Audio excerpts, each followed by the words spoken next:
තව තැනක් වරදිනවා කියන එකට හිත කියන්නේ නැද්ද? පුතේ අවසාන දැන් මේ ගානේ දලලාභය හොයලානේ තියෙන්නේ. මේ ගානේ මෙන්න මේ දලලාභ කතාව කරලානේ තියෙන්නේ. දැන් දලලාභය හොයන්නේ කොහොමද? දලලාභය හොයන්නේ නැත්තේ පුතේ විකුණුම් වලින් අනිවාර්යෙන් විකුණුම් පිළිවෙල කරනවා. විකුණුම් වලින් අනිවාර්යෙන් අඩු කරලා දලලාභය ගන්න. හරි කොහොමද විකුණුම් පිළිවෙල? ආපහු ගැනුම් මේක වෙලා අවසන් කරනවානේ. මේ අනිවාර්යෙන් මේ දලලාභය මෙතන පොඩි වැරදි කිරීමක් කියන එක පරිස්සමයි. දලලාභය හොයද්දී අනිවාර්යෙන් අවසාන තොගේ විදිහට ගන්න නැත්තේ ඔය 29 දා නේද? ඒ කියන්නේ මෙයාලා අනිවාර්යෙන් ළමයි මෙතන අවසාන තොගේ විදිහට අඩු කරන්නේ නැත්තේ ලිපි ද්‍රව්‍ය තොගයක් එක්ක. එතකොට ලිපි ද්‍රව්‍ය තොගේ 1000 අයින් වෙන්න එපා. ඒක තේරෙනවද? මෙයාලා පුතේ දලලාභය හොයනකොට අවසාන තොගේ විදිහට අඩු කරන්නේ නැත්තේ ලිපි ද්‍රව්‍ය තොගයක් එක්ක 29000 තමයි අඩු කරන්නේ. පිළිවෙල ඒක. හැබැයි අඩු වෙන්නේ 28000. ඒ කියන්නේ පුතේ තොගේ 1000කින් අඩු. ළමයි අවසන් තොගේ අඩු වෙනකොට මොනවද වෙන්නේ? අවසන් තොගේ අඩු වෙනවා කියන්නේ විකුණුම් පිළිවෙල වැඩි වෙනවා කියන්නේ. දැන් අවසාන තොගේ 1000කින් අඩු වෙන්නේ නැහැ. අවසාන තොගේ 1000කින් අඩු වෙන්නේ නැහැ. ළමයි අවසාන තොගේ අඩු වෙනකොට විකුණුම් පිළිවෙල වැඩි වෙලා දලලාභය වැඩි වෙනවා. අවසාන තොගය 1000කින් අඩු වෙනකොට මම වැරද්දුවද කියන්නේ.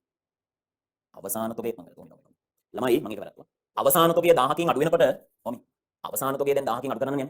29000 අවසාන තොගය 28000 වෙනවා කියන්නේ අවසාන තොගය අඩු කරනවා 1000.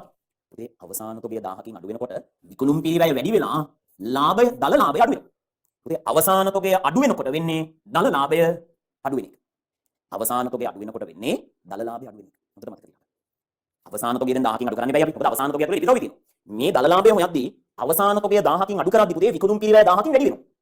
විකුණුම් පිළිවෙල 1000කින් වැඩි වෙනවා කියන්නේ දලලාභය 1000කින් අඩු වෙනවා. එච්චර ඕනේ. අවසාන තොගයයි ලාභයයි අතර තියෙන අනුලෝම සම්බන්ධයක්. අවසාන තොගය වැඩි වෙනකොට ලාභය වැඩි වෙනවා. අවසාන තොගය අඩු වෙනකොට ලාභය අඩු වෙනවා. එතකොට අපි අවසාන තොගය 1000කින් අඩු වෙනකොට ළමයි දලලාභයත් 1000කින් අඩු වෙනවා. ඔයාගේ මේ දලලාභය නිවැරදි කරන තැන අවසාන තොගයේ වරද කියලා 1000ක් අඩු කරලා පෙන්නනවා. ඔයාගේ දලලාභය නිවැරදි කරන තැන අවසාන තොගයේ වරද කියලා 1000ක් අඩු කරලා පෙන්නනවා. තොගය 1000කින් අඩු කරන්නේ ලිපි ද්‍රව්‍ය 1000 අයින් කරන්නේ. එතකොට 29000 28000 වුණා. ඒක තමයි ජංගම වත්කමට ගියේ. ඒ වගේම මෙතනත් 1000කින් අඩු වෙන්නේ නැහැ. තොගය තැන් දෙකකට යනවනේ. මෙතනත් අඩු වුණා, අතනත් අඩු වුණා. මෙතන අඩු වෙනකොට ලාභයත් අඩු වෙනවා. ඒක තමයි දලලාභය 1000කින් අඩු කරලා පෙන්නන තොගයේ වරද කියලා. දලලාභය නිවැරදි කරන්නත් ඕක. ඒත් ඉවර නෑ ඒක. මේක ලිපි ද්‍රව්‍ය තොගයක් නේ. දැන් මේ අවසාන තොගය ඇතුලේ තිබ්බ ලිපි ද්‍රව්‍ය 1000 ගලවලා එළියට ගත්තා. දැන් බලන්න ශේෂ පිරික්සුමේ ලිපි ද්‍රව්‍ය කියලා 16000ක් තියෙනවා දැක්කද? ශේෂ පිරික්සුමේ ලිපි ද්‍රව්‍ය කියලා 16000ක් තියෙනවා දැක්කද? ඔය පොතේ ගත්ත ලිපි ද්‍රව්‍යනේ. ඔය ශේෂ පිරික්සුමේ ලිපි ද්‍රව්‍ය කියලා තියෙන ගත්ත ලිපි ද්‍රව්‍යනේ. දැන් ඒකෙන් කීයක් ඉතුරුයිද? 1000ක් ඉතුරුයි. එහෙනම් ලිපි ද්‍රව්‍ය වියදම වෙන්නේ නැති කියලා. වියදම 16000 දෙනවා. ඔතන 16000 කියලා තියෙන ගත්ත ලිපි ද්‍රව්‍යනේ. හැබැයි වියදම 16000 නෑ. ඇයි? 1000ක ලිපි ද්‍රව්‍ය ඉතුරුයි. 16000ක ලිපි ද්‍රව්‍ය අරගෙන 1000ක ලිපි ද්‍රව්‍ය ඉතුරුයි කියන්නේ කීයද ලිපි ද්‍රව්‍ය වියදම? ලිපි ද්‍රව්‍ය වියදම කීයද? 15000. දාන පරිපාලන වියදම් වල ලිපි ද්‍රව්‍ය වියදම 15000. ලියන පුතේ පරිපාලන වියදම. ලිපි ද්‍රව්‍ය වියදම 15000. ඒ වගේම ඉතිරි වෙච්ච ලිපි ද්‍රව්‍යයක් ජංගම වත්කමක් නේ. ඉතිරි වෙච්ච ලිපි ද්‍රව්‍යයක් ජංගම වත්කමක් නිසා ලියන ජංගම වත්කම් වල අවසන් තොගයට පහලින් ජංගම වත්කම් වල ලියන අවසන් තොගයට පහලින් ලිපි ද්‍රව්‍ය තොගය 1000. ලිපි ද්‍රව්‍ය තොගය 1000. දැක්කද? එක වාක්‍යයක් වුණාට දැක්කද කරන්න තිබ්බ වැඩ ටික. අවසාන තොගයෙන් 1000ක් අඩු කරලා ජංගම වත්කමට 28 යන්නේ. දලලාභයක් වැරදි දලලාභයෙන් 1000ක් අඩු වෙන්න ඕනි. ලිපි ද්‍රව්‍ය 16000ක් ගත්තට 1000ක් ඉතුරු කියන්නේ වියදම 15000යි. ඒ වගේම ජංගම වත්කම් වලට වෙනම ලිපි ද්‍රව්‍ය 1000ක් යන්න ඕනේ. මේ ගැළපිල්ලක් නේ. කරන්න තියෙන වැඩ වැඩි දෙක. පරිස්සමින් කරමු. අංක 4 පුතේ 2020 331 අවසන් වර්ෂයේ බදු බැරකම 20000කට එකඟ වෙලා. කියන්නේ ගිය අවුරුද්දට බදු 20000ක් එකඟ වෙලා කියලා කියන්නේ. ගිය අවුරුද්දට එකඟ වුණා කියන්නේ ඔය ගිය අවුරුද්දට ගෙවුව බද්ද? ගිය අවුරුද්දට බදු 20000ක් එකඟ වුණා කියන්නේ ඔතන ලියා ගන්න එකඟ වෙච්ච ගානේ ගිය අවුරුද්දට ගෙවුවා. ගිය අවුරුද්දේ බද්දක් වෙන් කරනවනේ. ඒ වෙනුවෙන් අපි මේ අවුරුද්දේදී බදු ගෙවන්න එපැයි. ඒ එකඟ වෙලා තියෙන 20000ක් ගෙවන්න. එතකොට ඒකේ අනිත් තේරුම ගිය අවුරුද්දට ගෙවුව බද්ද කියද? 20000 එකඟ වෙච්ච ගාන තමයි ගෙවන්නේ. ගිය අවුරුද්දට ගෙවුව බද්ද කියලා නම් 20000. ඒක මතක තියාගන්න. ගිය අවුරුද්දට ගෙවුව බද්ද ඔය. 21 331 අවසන් වර්ෂයේ බදු බැරකම 80000යි. කියන්නේ මේ අවුරුද්දේ 21 331 අවසන් වර්ෂයේ බද්ද කියන්නේ මේ අවුරුද්දේ බද්දනේ. මේ වසරේ බද්දනේ. මේ අවුරුද්දේ බද්ද 80000. මොකද බදු ගලපන පියවර තුන? වසරේ බද්ද, ගෙවිය යුතු බද්ද, අදි වුණා. හරිද? බදු ගලපන තැන් තුන වසරේ බද්ද, ගෙවිය යුතු බද්ද, අදි වුණා. හරි. ගානේ වසරේ බද්ද දෙනවනේ 80000යි කියලා. කෙලින්ම ලියන්න සටහන් අංක 3. වසරේ බදු කෙලින් දාන්න 80000. සටහන් අංක 3 ලියන්න වසරේ ආදායම් බද්ද කියලා 80000 ලියන්න. ඔන්න වර්ෂයේ බද්ද 80000 දැම්මා. ගෙවිය යුතු බද්ද එහෙමද? ශේෂ පිරික්සුමේ ගෙවූ බදු කීයද? ශේෂ පිරික්සුමට යන්න ඒකේ ගෙවූ බදු කියලා 50000ක් තියෙනවා නේද? S2 කින් දැක්කද? ශේෂ පිරික්සුමේ ගෙවූ බද්ද 50000 කියන එක S2 කින් දැක්කද? මේ 50000න් අපි ගිය අවුරුද්දේ ඔය පුතේ මේ ගෙවූ බද්ද කියන්නේ ගිය අවුරුද්දට ගෙවුව ටිකයි මේ අවුරුද්දට ගෙවුව ටිකයි ඔක්කොම. මේ ගෙවූ බද්ද 50000 කියන්නේ මේ අවුරුද්දට ගෙවුව ටික විතර නෙමෙයි. ගිය අවුරුද්දටයි මේ අවුරුද්දටයි ගෙවුව ඔක්කොම. අපි ගිය අවුරුද්දට එකඟ වුණේ කීයක් ගෙවන්න කියලාද පුතේ? පළවෙනි වාක්‍ය කියන්නේ ගිය අවුරුද්දට ගෙවන්නම් කියලා එකඟ වුණේ කීය? මේ 50000න් ගිය අවුරුද්දට ගෙව්වේ 20000 නම් මේ අවුරුද්දට ගෙවුව ගාන කීයද? 30000. ගෙවූ බදු 50000 කියන්නේ අවුරුදු දෙකටම ගෙවුව ගාන. ඒකෙන් 20000ක් ගිය අවුරුද්දට ගෙව්ව එක. එහෙනම් මේ අවුරුද්දට ගෙවුව බද්ද කීයද? මේ අවුරුද්දට ගෙවුව බද්ද කීයද? 30000. මෙන්න ළමයි මේ අවුරුද්දට ගෙවුව බද්ද. පුතේ වර්ෂයේ බද්ද කීයද කියන්නේ සර් හොඳ ළමයි වගේ. මේ අවුරුද්දේ බද්ද කීයද? මේ දෙලිසිලිසි මේ 80000. මේ අවුරුද්දට ගෙවුව බද්ද 80000. මේ අවුරුද්දට ගෙව්වේ කීයද? 50000 නම් කියන්නේ පමණ දුක හිතේ. කීයද මේ අවුරුද්දට ගෙව්වේ? 30000. මේ අවුරුද්දේ බද්ද 80000න් මේ අවුරුද්දට ගෙව්වේ 30000 නම් කීයක් ගෙවිද? අවුරුද්දේ බද්ද 80000යි මේ අවුරුද්දට ගෙව්වේ 30000 නම් තව 50000ක් ගෙවිය යුතුයි. ගෙවිය යුතුයි 50000ක් කෙලින්ම ජංගම වගකීම ලියන්න. කෙලින්ම ලියන්න ජංගම වගකීමේ ආදායම් බදු වෙන් කිරීම කියලා 50000ක්. කෙලින්ම ජංගම වගකීමේ ලියන්න බදු වෙන් කිරීම 50000ක්. වසරේ බද්ද 80000යි ගෙවිය යුතු බද්ද 50000යි. අදි වුණ ළමයි හැම වෙලේම අදි වුණ බලන්නේ ගිය අවුරුද්දේ වෙන් කිරීමයි ගිය අවුරුද්දට ගෙවු බද්දයි කියන දෙක සසඳලා. ඒක ඇඟේ තියාගන්න. හැම වෙලේම අදි වුණ බලන්නේ ගිය අවුරුද්දේ වෙන් කරපු බද්දයි ගිය අවුරුද්දට ගෙවු බද්දයි කියන දෙක සසඳලා. ශේෂ පිරික්සුමේ ගිය අවුරුද්දේ බදු වෙන් කිරීම කීයද බලන්න. ශේෂ පිරික්සුමේ බදු වෙන් කිරීම ඔන්න මම දැක්ක බදු වෙන් කිරීම 23යි 31ට 22යි. ගිය අවුරුද්දේ වෙන් කිරීම 22යි ගිය අවුරුද්දට ගෙව්වේ 20යි. ගිය අවුරුද්දට 22ක් වෙන් කරලා ගෙව්වේ 20 නම් වෙන් කරපු ගාන වැඩි 2000ක් වැඩි කියන්නේ අදි 2000ක්.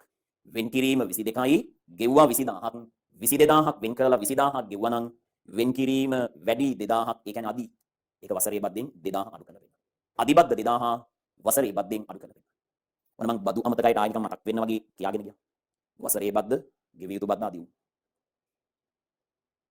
හරිද?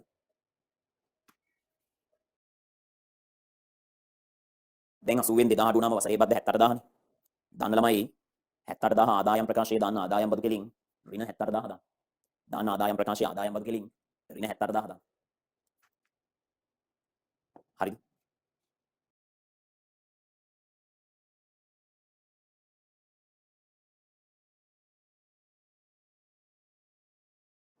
ඊළඟට ළමයි විකුණුම් ලක්ෂණ 9 කියලා විකුණුම් නම් දානකින් විකුණුම් කෙලින් මේක ගැළපිල්ලක් නෙමෙයි. විකුණුම් ලක්ෂණ 9 දාන්න විකුණුම් කෙලින්. විකුණුම් කෙලින් ලක්ෂණ 9 දාන්න. ඒක ලේසියි. විකුණුම මොකද ගැළපෙන්නේ? ඊළඟට මෙන්න අධ්‍යක්ෂක තීරණ පොදු සංචිතයේ 25000ක් මාරු කිරි පුතේ ඉතින් ඇඟේ ලේ වගේ දැන් මේවා යන්න ඕනි. හැම වෙලේම තුන් වේලට බඩගිනි වෙනවා වගේ හැම වෙලේම මේවා මතක් වෙන්න ඕනි. මොනවාද? පොදු සංචිතයේ මාරු කරනවා නම් මුකුත් නැහැ. රඳවාගත් ලාභය ඍණ පොදු සංචිතයේ දාන්න.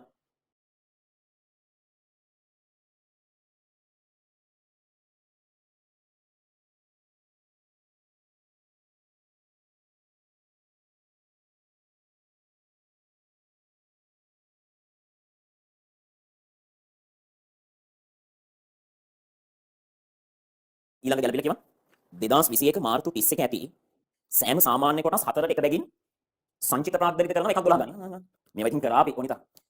බලන්න කොටස් 20000ක් තියෙනවානේ. ශේෂ පිරික්සමේ කොටස් ගණන වරහන් ඇතුලේ 20000. 4ට එකක් දෙනවා නම් 20000 බෙදනවා 4න්. එතකොට නිකුත් කරන කොටස් ගන්න කීයද? 5000යි.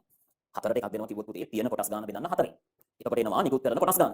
තියෙන කොටස් ගන්න 20000 බෙදන්න 4න් නිකුත් කරන කොටස් ගන්න 5000යි. එකක් 12 ගන්න. 5000 වැඩි කිරීම 12 කියන්නේ මෙන්න සංචිත ප්‍රාග්ධනිත කිරීමේ වටිනකම 60000යි. මෙන්න සංචිත ප්‍රාග්ධනිත කිරීමේ වටිනකම 60000 කියලා. සංචිත ප්‍රාග්ධනිත කිරීමේ වටිනකම වෙනවා 60000ක් වගේ. සංචිත ප්‍රාග්ධනිත කරනවා නම් කොහොමද දාන්නේ? මොකෙන් අඩු වෙනවද? මොකට එකතු වෙනවද? මන්තරේ වගේ අප කරන සංචිත ප්‍රාග්ධනිත කරනකොට මොකෙන් අඩු වෙලා මොකට එකතු වෙනවද? කියන්නේ. සංචිතයෙන් අඩු වෙලා සාමාන්‍ය කොටස් එකතු වෙනවා. ළමයි පොදු සංචිතයෙන් අඩු කරන්න 60000, සාකෝ ප්‍රාග්ධනයට එකතු කරන්න 60000. සංචිත ප්‍රාග්ධනිත කිරීම කියලා පොදු සංචිතයට දාන්න ඍණ 60000ක්, සාකෝ ප්‍රාග්ධනයට දාන්න ධන 60000ක්. අංක 3 මාර්තු සාමාන්‍ය කොටසකට රුපියල් 2ක ලාභාංශ ප්‍රකාශ කරනවා කියන යෝජනා කරනවා කියන සටහන. සටහන් අංක 6. සටහන් අංක 6 ගන්න. 4ට 15න් අමින 4ට 15න් 5ක් කියලා ලියන්න වෙනත් ගෙවිය යුතු දෙයක්. සටහන් අංක 4ට 15න් 5 කියලා ලියන්න වෙනත් ගෙවිය යුතු දෙයක්. 4 දීපල පිළියෙතෙන් 4ට 15න් ලියන්න සටහන් අංක 5 වෙනත් ගෙවිය යුතු දෙයක්. වෙනත් ගෙවිය වල රුල් 4ක් ඉඳලා තියෙනවා. වෙනත් ගෙවිය වල රුල් 4ක් ඉඳලා තියෙනවා සටහන් අංක 6 කියන මේ වාක්‍යෙ. සාමාන්‍ය කොටසකට රුපියල් 2ක ලාභාංශයක් ගෙවීමට යෝජනා කර ඇත.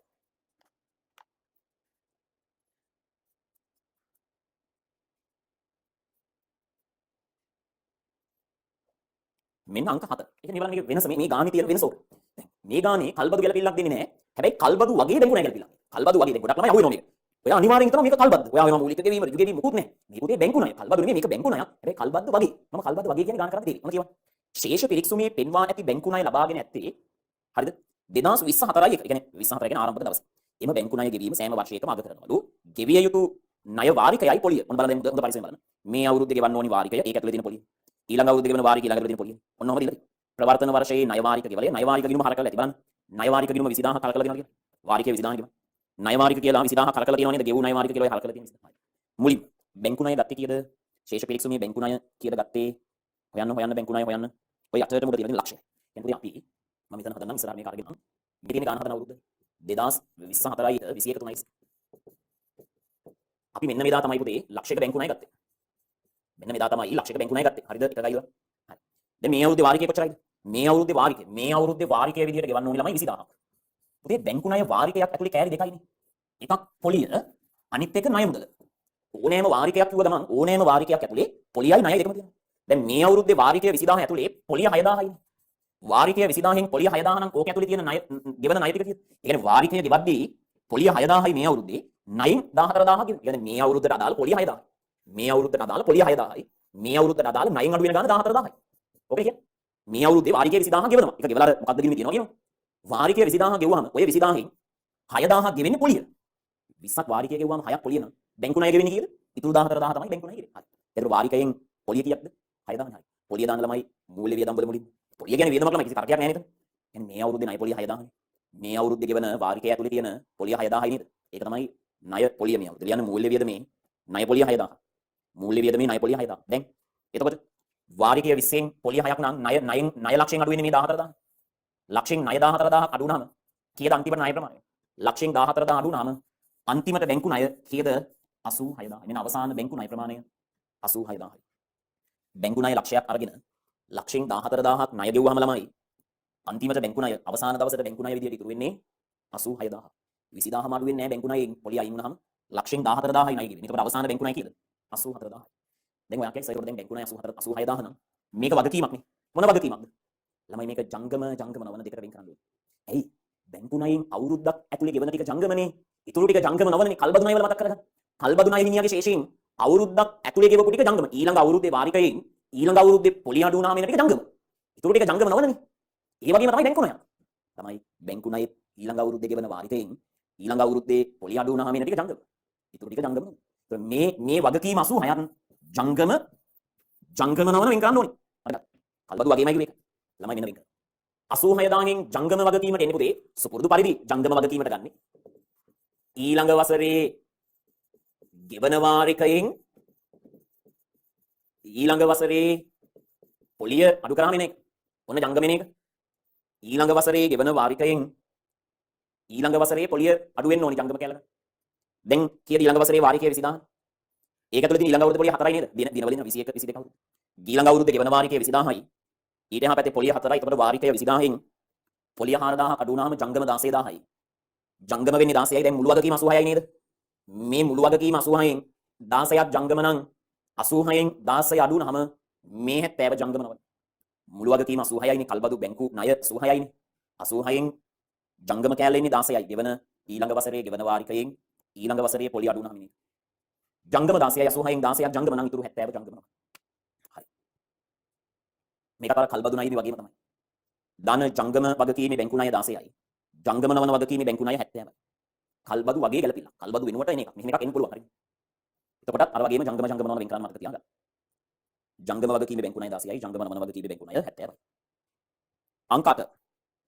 2020 10යි එක ව්‍යාපාරයෙන් ඉවත් කළ සේවකයෙකු ඔහුට සිදු වූ අසාධාරණයට එරෙහිව නඩුවක් පවරා ඇති අතර නීතිඥ මත යනුව 40000ක වන්දි ගෙවීමට සිදු වෙනවා.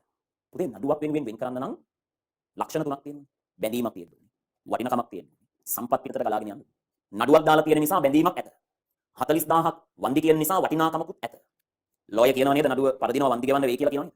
නඩුව පරදිලා වන්දි ගෙවන්න වෙනවා කියනවා නම් සම්පත් පිටතට යනවා. එහෙනම් වෙන් කරන්න ඕනේ.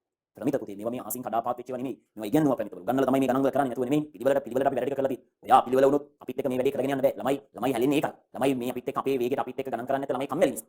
එහෙම කරන්න එපා ළමයි. විතර කරගෙන යන්න. එතකොට එනම් 40000ක් වන්දි වලට වෙන් කරන්න. මොකද නීතිඥයා කියනවා ගෙවන්න වෙයි කියලා. වෙන් කරන්න. ලාභලාභ හර වෙන් කිරීම බැලන. නඩුවන්දි නම් ළමයි වියදමක්. නඩුවන්දිය ලාභලාභ හර වෙන් කිරීම බැලන. නඩුවන්දිය කියන්නේ පුතේ වියදමක් වෙනත්. හරිද? ලියන වෙනත් වියදමේ නඩුවන්දි කියලා 40000.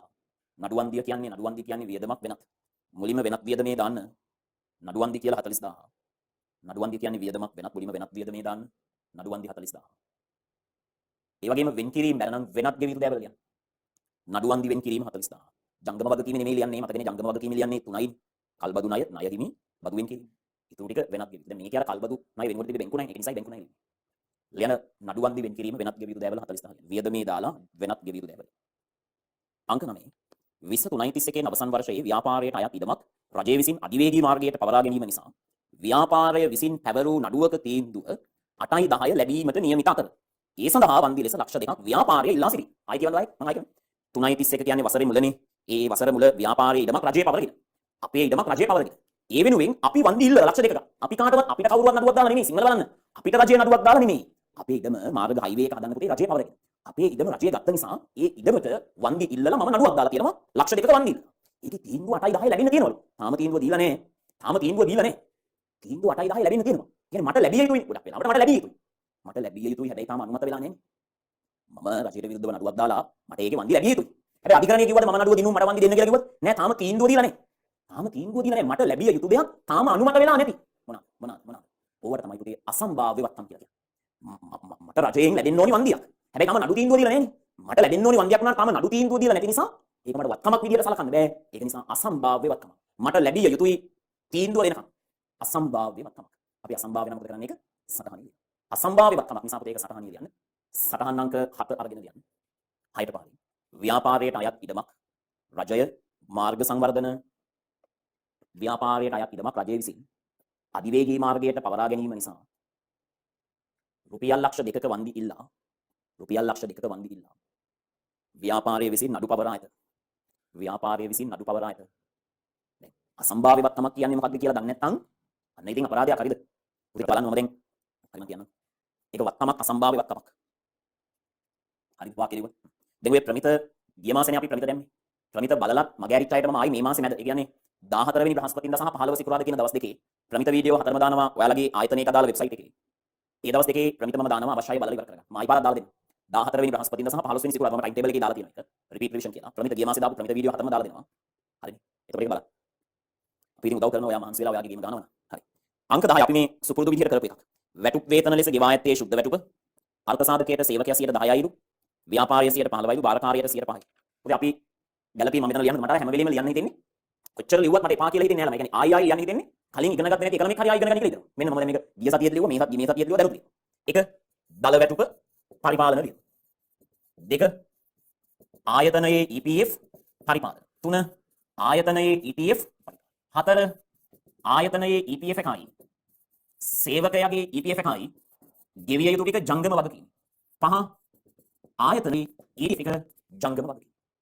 දල වැටුප කොහෙම මේ ගානේ වැටුප් කියලා ශේෂ පිරික්සුමේ වැටුප් 36000ක් වෙනවා. හැබැයි මම පැහැදිලිව කියනවා දල වැටුපේ යම් කිසි ප්‍රමාණයක් තිබුණානේ. අන්න ඒකෙන් සේවකයාගේ අර්ථ සාධකය අරකට පස්සේ නාගේ 36000ක්. දල වැටුප යම් කිසි ප්‍රමාණයක් තියෙනවා. ඒකෙන් අර්ථ සාධකයට 110 අඩු වුණාට පස්සේ ආපු වගේ තමයි 30. ඒ කියන්නේ පුතේ දල වැටුප 100 නම් අර්ථ සාධකයට 10 අඩු වුණාම ගෙවුව වැටුප 90යි. දල වැටුප 100 නම් අර්ථ සාධකයේ 10 අඩු වුණාම ගෙවුව වැටුප 90. ඒ කියන්නේ 36000 සමාන වෙන්නේ 90ට. ඒත් අපිට දල වැටුප හොයන්න පුළුවන්. 36000 බෙදනවා 90ෙන් දල වැටුප හොයන්න වැඩි කරනවා 100 මොනට. දල වැටුප 100 නම් අර්ථ සාධකයේ 10 අඩු වුණාම 36000 සමාන වෙන්නේ 90ට. කලින් එක වගේම. ඒතකොට දල වැටුප ගන්න පුළුවන්. 36000 90ට සමාන නිසා 36000 බෙදනවා 90ෙන් වැඩි කරනවා 100ෙන්. දල වැටුප පුතේ 40000ක් කියලා. මොන දල වැටුප 40000ක් කියලා. 36000 90ෙන් බෙදලා 100ෙන් වැඩි වුණාම මොන දල වැටුප 40000ක් කියලා. ඊට පස්සේ ආයතනයේ අර්ථ සාධකයේ කීයද 115යි. 40000ට 115 කියන කීයද 6000යි. ආයතනයේ අර්ථ සාධකයේ 40000ට 115 6000යි. බාරකාර්ය 105යින් 40000ට 105 කියන කීයද 2000යි. දල වැටුප 40000යි. ආයතනයේ අර්ථ සාධකයේ 115 6000යි. බාරකාර්ය 105 2000යි. ඒ තුනම පරිපාලනනේ දාගෙන. ලියන පරිපාලන වියදමේ මුලින්ම දල වැටුප කියලා 40000 ලියන්න පරිපාලන වියදමේ. අර්ථ සාධක වියදම කියලා 6000 ලියන්න. බාරකාර්ය වියදම කියලා 2000 ලියන්න. දල වැටුප 40000යි. ලියන පරිපාලන වියදමේ දල වැටුප කියලා 40000. ආයතනයේ අර්ථ සාධකයේ 6000නේ. ලියන එකත් පරිපාලන වියදමේ. ආයතනයේ අර්ථ සාධකයේ කියලා 6000යි. ඒ වගේම ආයතනයේ බාරකාර්ය 2000නේ. ලියන ආයතනයේ බාරකාර්ය 2000. මොකද ඉතුරු වැඩ ටික? ඉතුරු වැඩි මොකක්ද? ආයතනයේ අර්ථ සාධකයයි සේවකයාගේ එකයි එකතු කරලා ජංගම වගකීම් පුතේ. ආයතනයේ අර්ථ සාධකය නම් 6000යි. සේවකයාගේ එක 40000ට 110යි 4000යි. සේවකයාගේ එක 4000. ආයතනයේ අර්ථ සාධකයේ 6000යි සේවකයාගේ 4000යි. දෙක එකතු වුණාට පස්සේ 10000යි. 6000යි 4000යි 10000ක් ගෙවිය යුතුයි. බාරකාර්ය 2000යි. ආයතනයයි සේවකයාගේ දෙක එකතුනාම ගෙවිය යුතු වෙනවා 10000ක්. ආයතනයේ බාරකාර්ය 2000ක් ගෙවිය යුතු වෙනවා. ඒ දෙක ජංගම වගකීම්. කෙලිම ජංගම වගකීම් දාන්නේ නැහැ වෙනත් ගෙවිය යුතු දේවල් ලියන්න. ගෙවිය යුතු EPF 10000. ගෙවිය යුතු EPF 10000යි. ගෙවිය යුතු ETF 2000යි. දෙකනේ අර්ථ සාධක බාරකාර්ය ගැලපී. දැන් ගණන් තුනක කරලා දැන් ඉතින් අමුතුවෙන් කියලා දෙන්න ඕනේ නැහැ ඊළඟ ගණන් වලදී. හරි. සියලු ගැලපී. ඒකට ලස්සනට ඉගෙනගෙන මේ දෙමිට කරන්න තියෙනවා. දැන් එන්න පුතේ ශේෂ පිරික්සුමේ තියෙන ටික දාගෙන යන්න. දාගෙන යන්න. හරිද? මුලින්ම සාමාන්‍ය කොටස් ප්‍රාග්ධනය දාන්න. කොටස් ප්‍රාග්ධනය කෙලින් ආරම්භය. මුලින්ම සාමාන්‍ය කොටස් ප්‍රාග්ධනය දාන්න. කොටස් ප්‍රාග්ධනය කෙලින් ආරම්භයට ලක්ෂ 2. ඊළඟට ළමයි ඉඩම් ගත්තා, යන්ත්‍ර ගත්තා, රත ගත්තා. වෙළඳ ලැබිය යුතු වෙළඳ ගෙවිය යුතු. වෙළඳ ලැබිය යුතු දාන්න ජංගම වත්කමේ වෙළඳ ලැබිය යුතු දාන ජංගමවත් කමේ 30000. වෙළඳ ලැබිය යුතු දාන ජංගමවත් කමේ 30000. වෙළඳ ගෙවිය යුතු දාන ළමයි ජංගම වගකීම් 58000. වෙළඳ ගෙවිය යුතු දාන ජංගම වගකීම් 58000. බැංකු මුදල් ජංගමවත්කම් වල පහලින්ම ලියන්න 88000. බැංකු මුදල් ජංගමවත්කම් වල පහලින්ම ලියන්න 88000. ආයෝජන ජංගම නවනවත්කම් වල පහලින්ම ලියන්න ලක්ෂ 2. ආයෝජන ලක්ෂ 2 ජංගම නවනවත්කම් වල පහලින්ම ලියන්න. රඳවාගත් ලාභ ලියන්න. රඳවාගත් ලාභ තීරුවේ ආරම්භයට 12000. රඳවාගත් ලාභ ලියන්න. රඳවාගත් ලාභ තීරුවේ ආරම්භයට 12000. වෙළඳ ලාභය ගත්තා. තැපැල් ලිපි ද්‍රව්‍ය ගත්තා. අධ්‍යක්ෂක ගාස්තු පරිපාලන වියදම ලියන්න. ලියන්න පුතේ පරිපාලන වියදමේ අධ්‍යක්ෂක ගාස්තු 14000. පරිපාලන වියදමේ ලියන්න. අධ්‍යක්ෂක ගාස්තු 14000. ලැබූ ලාභාංශ පුතේ ලද ලාභාංශ කියන්නේ ආදායමක්. මේක වෙනත් ආදායමක් ලියන්න. ලැබූ ලාභාංශ කියන්නේ ආදායමක්. ඒක වෙනත් ආදායමක් ලියන්න. වැටුප් වේතන ගත්තා. අවසාන තොගය ගත්තා වෙනත් ආදායම් ලියන්න එතනම. වෙනත් ආදායම් 1000. ගෙව් බදු ගත්තානේ. ඔය ඉඩම් ප්‍රත්‍යාගන ලාභය කියන්නේ ගිය අවුරුද්දේ ලාභය නේද? ඒ පුතේ ඔය ගිය අවුරුද්දෙන් මේ අවුරුද්දට ආපු ලාභය. ඒක දාන්න හිමිකම් වෙනස් වීම ප්‍රකාශයේ ප්‍රත්‍යාගන තීරුවේ ආරම්භයට. හිමිකම් වෙනස් වීම ප්‍රකාශයේ ප්‍රත්‍යාගන සංචිත කෙලින් ආරම්භයට 50000 දාන්න. ඔය ගිය අවුරුද්දේ ලාභය මේ අවුරුද්දේ නෙමෙයි. බදුවෙන් කිරීම ගත්තා. මේ බදු ගත්තා. යන්ත්‍රශය උපකරණශය වියදමේ දාන්න ඕනි කොතන ලියලා පෙන්නන්න ඕනිද? සටහනේ වසරේ ෂය වල ලියලා පෙන්නන්න ඕන මුලින්. යන්ත්‍රශය කියන්නේ පුතේ යන්ත්‍රවල වසරේ ෂය කෙලින් දාන්න. උපකරණශය උපකරණවල වසරේ ෂය කෙලින් දාන්න. දැන් මේක ගැළපීමක් නෙමෙයිනේ පුතේ. මේ දීපල පිළියෙත සටහන සම්පූර්ණ කරලා පෙන්නන්න ඕනේ. මේක හිස්තැන් කියන්න බෑ. මේ වසරේ ෂය තීරුව සම්පූර්ණ කරලා පෙන්නන්න ඕනේ. සාමාන්‍යයෙන් වසරේ ෂය දාන්නේ වියදමේ විතරයි. ඒක ෂය සමුච්චිත ෂයට ඉබේම එකතු වෙලා තියෙන්නේ. එකතු වෙලා තිබ්බට මේ වගුව සම්පූර්ණ කරලා පෙන්නන්නේ. ඒ වගුවේ වසරේ ෂය කෙලින් කියන්න ඕනේ. මොකද අවසාන ෂය ඉබේම තියෙනවා. එතකොට යන්ත්‍රවල වසරේ ෂයට දාන්න 10000. උපකරණවල වසරේ ෂයට දාන්න 1000. දැන් වියදමේ ලියන්න ඕනේ. දෙකම පරිපාලන. දෙකම ලියන්න යන්ත්‍ර ෂය පරිපාලන 10000යි උපකරණ ෂය 1000යි. එතන විතරක් ලියවන්න නැති ඉතින් ඇත්තට. හැබැයි ඉතින් අර සටහන සම්පූර්ණ කරලා පෙන්නන්න වියදමේ තමයි ඔය දෙක ලියන්නේ. සටහනේ සම්පූර්ණ කරලා. මිලටගත් උපකරණ නම් ළමයි උපකරණ මිලට ගැනීම දාන්න. උපකරණ තීරුවේ මිලට ගැනීම කෙලින් 20000. එතන කියන්නේ මිලටගත් උපකරණ. මේ උපකරණ මේ අවුත් නේ. මිලටගත් උපකරණ තීරුවේ මිලට ගැනීම. එකතු කිරීම කෙලින් 20000 දාන්න. උපකරණ වල එකතු කිරීම කෙලින් 20000 දාන්න. ෂයත් 1000 කියන අවසාන ෂය 1000. ෂය 1000නේ. එහට දෙන ෂය වෙන් කිරීම 1000නේ. අවසාන ෂය කෙලින් 1000. ඔක අවසාන ෂය 1000. ෂය දාන අවසාන ෂය කෙලින් 1000. ණය කර දාන ළමයි ජංගම නවන වගකීම් වල 1.25. ණය කර ජංගම නවන වගකීම් වල දාන 1.25. පොලිය ණය කර පොලිය 10000ක් කියලා කොහොමද වියදමේ තියෙනවා. ණය කර පොලිය බලපන්න ඕනේ නැහැ. වියදමේ කොහොමද ණය කර පොලිය තියෙනවා බලන්න ඕනේ. ඒ අර ලාභයෙන් අඩු වෙච්ච ටික ඇතුලේ මෙන්න මෙතන තියෙනවා ණය කර පොලිය.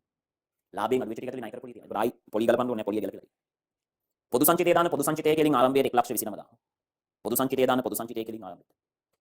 බැංකු ණයයි ගෙව් වාරිකයයි අපි ගත්තා. හරි. එන්න ළමයි තුලනේ කොටසට.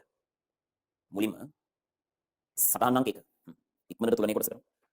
සටහන් අංක 1 වෙනත් ආදායම් දෙකේ එකතුව 9000නේ. වෙනත් ආදායම් දෙකේ එකතුව 9000නේ. වෙනත් ආදායම් දෙකේ එකතුව 9000. දාන ළමයි වෙනත් ආදායම් කෙලින් 9000. ඒක වෙනත් ආදායම් කෙලින් 9000. සටහන් අංක දාන්න ඕනේ. මේ සටහන් අංක දෙකේ ලියන වියදම් මොනවද මේ? සියලු මූල්‍ය, සියලු වෙනත්, සියලු ෂේවීම්, අධ්‍යක්ෂක ගාස්තු, විදරණ ගාස්තු, අර්ථ සාධක වියදම්, බාරකාර වියදම් බලන්න. බලන්න මේ වියදම් ලියලාද? බලන්න මේ වියදම් ලියලා. නැත්නම් ලියාගන්න. ෂය, විදරණ ගාස්තු, අධ්‍යක්ෂක වේතන, අර්ථ සාධක බාරකාර, ආයි අධ්‍යක්ෂක ගාස්තු, තොග හානි, ප්‍රත්‍යාගන ලාභ. ලියන්න.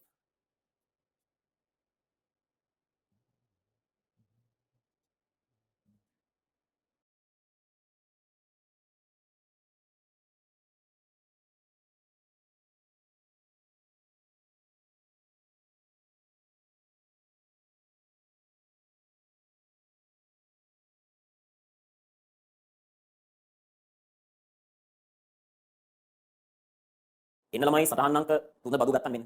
දීපල පිරියත සටහන තුලනේ දාගන්න මේ විදිහට පුතේ. දීපල පිරියත සටහනේ තුලනේ දාගන්න මේ. චුටි දෙයක් විතර කියලා දෙන්න සමහර ළමයි මේ.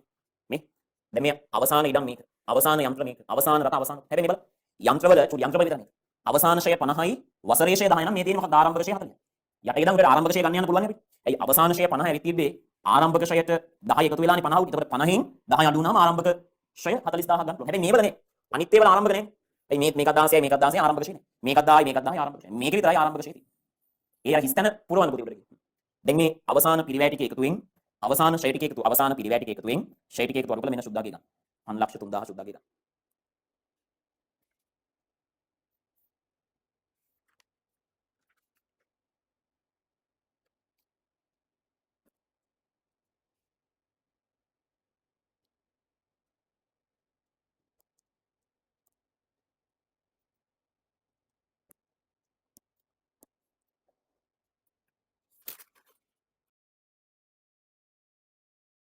හරිද? පිරිවැය වල එකතු වෙමින් ෂයි ටික එකතු අඩු කරන්න. පිරිවැය වල එකතු වෙමින් ෂයි ටික එකතු අඩු කරලා ගන්න සුද්ධාගය 503000. පිරිවැය වල එකතු වෙමින් ෂයි ටික එකතු අඩු කරලා සුද්ධාගය ගන්න 503000.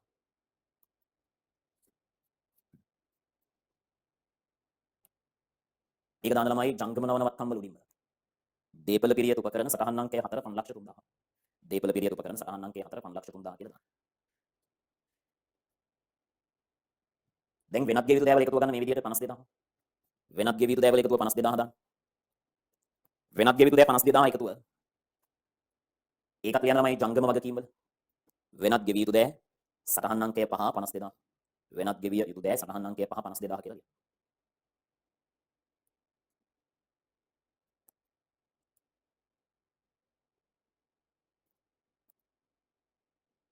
දැන් ගන්න පුතේ මේ විදිහට වියදම් වගු එකතු. වියදම් වගු එකතු දාගන්න මේ විදිහට. එතකොට බෙදා හැරීම එනවා 24000ක්. පරිපාලන එනවා 122000ක්. වෙනත් එනවා 130000ක්. මූල්‍ය 16000ක්.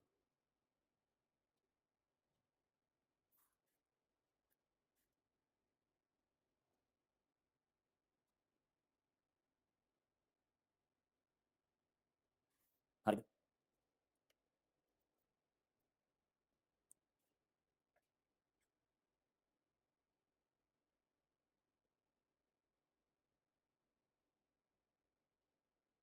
ඒ වියදම් වල එකතුව මෙන්න ආදායම් ප්‍රකාශය ලියන්න. වියදම් වල එකතුව ආදායම් ප්‍රකාශය ලියන්න.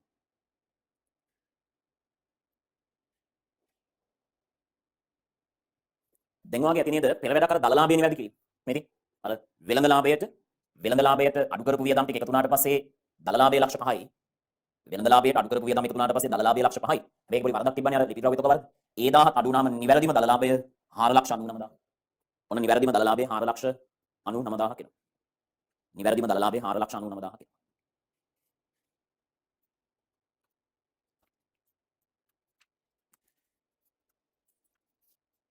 දැන් මේ නිවැරදි දලලාභය දැන් 4,99,000 නේ බලන්න. ඒක දැන් ලියන්නකො දලලාභය කියලා. චුට්ටක් කියලා. ඒක ලියන්න දලලාභය කියලා 4,99,000 පුතේ. ඔයාලා මෙන්න මේ හිස්තන විකුණුම් පිරිවැය නෑ නිකන් හොයන්න බැයිද? විකුණුම් ලක්ෂ 9 නම් නිවැරදි දලලාභය 499 නම් 900 499 වෙන්න විකුණුම් පිරිවැය 401ක් අඩු වෙනවා. දැන් ඔයා විකුණුම් ගන්නවනේ ලක්ෂ 9 හිස්තෙන් පිරිවෙන්න ඕනේ හැම එකක්ම විකුණුම් ලක්ෂ 9 කියලා දන්නවනේ.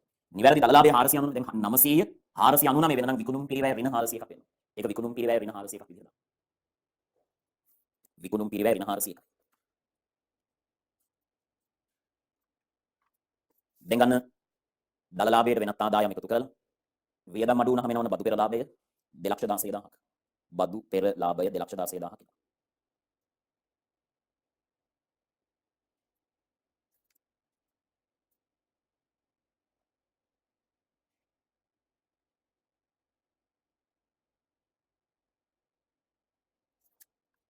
ඒකෙන් බදු අඩු කරලා බදු පසු ලාභය ගන්න. දැන් බදු පසු ලාභය ශුද්ධ ලාභය 1.38යි. ඒ 1.38න් ප්‍රත්‍යාගණනේ ඍණ 50ක් හරි. ඒ ප්‍රත්‍යාගණනේ ඍණ 50 අඩු වුණාට පස්සේ එන්නේ කීයද? මුළු විස්තීර්ණ 88ක් එන්නේ දැන්. බදු පෙර ලාභයෙන් බදු අඩු වුණාම වර්ෂයේ ශුද්ධ ලාභය 138 නේ පුතේ. ඒතර කලින් විදියටම වර්ෂයේ ලාභය තමයි රඳවාගත් ලාභයට එකතු වෙන්නේ. මුළු විස්තීර්ණයම නෙමෙයි. බදු පසු ලාභයට ආපු 1.38 තමයි රඳවාගත් ලාභයට එකතු වෙන්නේ. ප්‍රත්‍යාගණ ලාභය ඍණ 50ක් නම් ඒක ප්‍රත්‍යාගණ සංචිතවල ඍණ ලෙස දාන්න. ප්‍රත්‍යාගණ ලාභය ඍණ නෙදී. ප්‍රත්‍යාගණ ලාභය ඍණ 50000 නම් ඒක ප්‍රත්‍යාගණ සංචිත තීරුවේ ඍණ 50000 විදිහට. මෙතන ධන නම් එතන ලියන්නේ ධන විදිහට. මෙතන ඍණ නම් එතන ලියන්නේ ඍණ. ලියන දැන් මුළු විස්තීර්ණ ආදායම කියලා. මුළු විස්තීර්ණ ආදායම කියලා. ප්‍රත්‍යාගණ තීරුවට දාන්න ඍණ 50000. ප්‍රත්‍යාගණ තීරුවට දාන්න ඍණ 50000. රඳවාගත් ලාභයට දාන්න 1,38,000.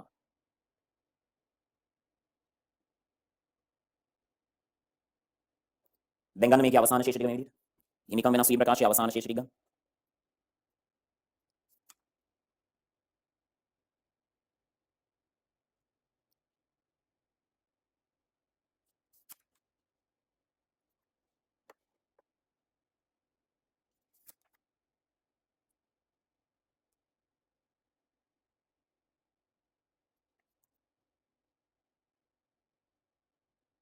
දැන් මේක මූල්‍ය තත්ත්වය ලියන්න පුතේ අවසාන ශේෂ විදිහට. හිමිකම් වෙනස් වීම ප්‍රකාශයේ අවසාන ශේෂ මූල්‍ය තත්ත්වය ලියන්න.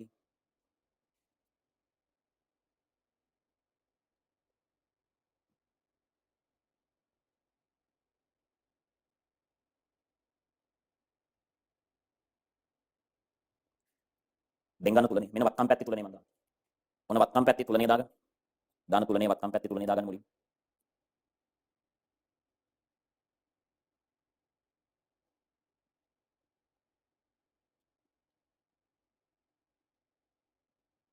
හරිද? 850ට තුල නේද? 8,50,000 නේ මුලක්.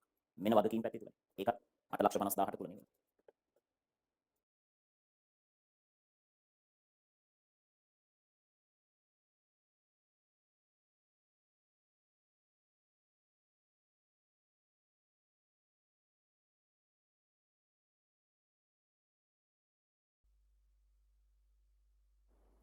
හරි. පොඩි දැන් අපි රිවිෂන් ගණන් දෙකක් හැදුවා.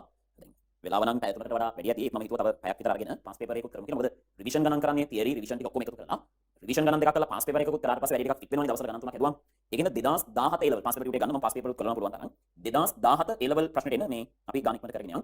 මේකේ ආකෘතිය උල් කරන් මම ළමයි වෙලාව දෙන්නේ නැහැ. සුපුරුදු පරිදි මම ආකෘතිය ස්ක්‍රීන් එකේ දානවා. අවශ්‍ය අය වීඩියෝ එක නතර කරලා ඔය ආකෘතිය අනිත්. දැන් ආකෘතිය රූල් කරන්න වෙලාව දෙන්න වැඩ නැහැ නේ. ගන්නන්න ඉතින්. මේකේ තව දේවල් ටිකක් තියෙනවා ගන්නන්න.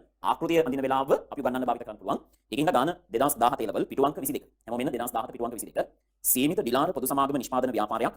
ඒකේ තොරතුරු දීලා ගාන ටිකක් හොඳට කියවන්න. අපින් ඉල්ලන්නේ සුපුරුදු පරිදි ලාභ හා විස්තීර්ණ මූල්‍ය තත්ත්වයේ නිකම් වෙනස් වීම ප්‍රකාශයේ සටහන් එක.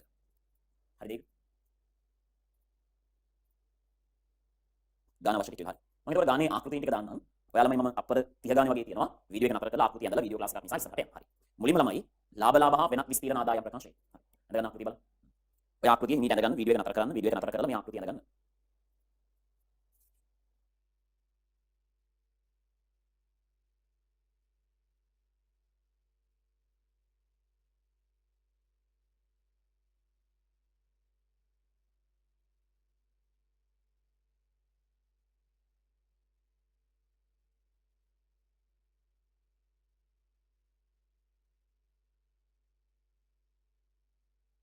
ඊළඟට මෙන්න මූල්‍ය තත්ත්වය ආකෘතිය අඳින්න. මෙන්න ඊළඟට මූල්‍ය තත්ත්වය ආකෘතිය අඳින්න. වීඩියෝ එක නතර කරන්න. නතර කරලා ඔය ආකෘතිය රුල් කරන්න.